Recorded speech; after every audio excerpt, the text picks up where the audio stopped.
The customer had a leak.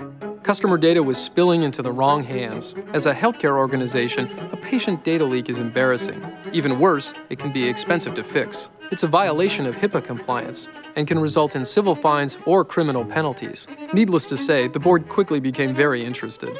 Security became a priority to protect not just their clients' data, but their own intellectual and confidential information too. So they came to us.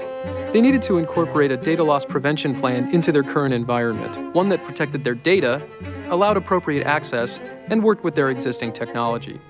No problem. We set up a series of discovery meetings, talked to key individuals, and discussed the problems they were having. Then, we took a step back, addressed our findings, compared options, and ensured compatibility with their existing hardware. We presented our solution and helped the customer figure out how it was going to work. Once the client signed off, our delivery team went to work. We sent a security engineer and a project manager. They worked side by side with the customer staff, implementing the solution, integrating it with key systems, incorporating relevant policies. And now, all that private data is private again. My name is Alan Schmidt, and I'm a security solution architect for CDW. To learn more about data loss prevention, please visit cdw.com/DLP or call 800-800-4239.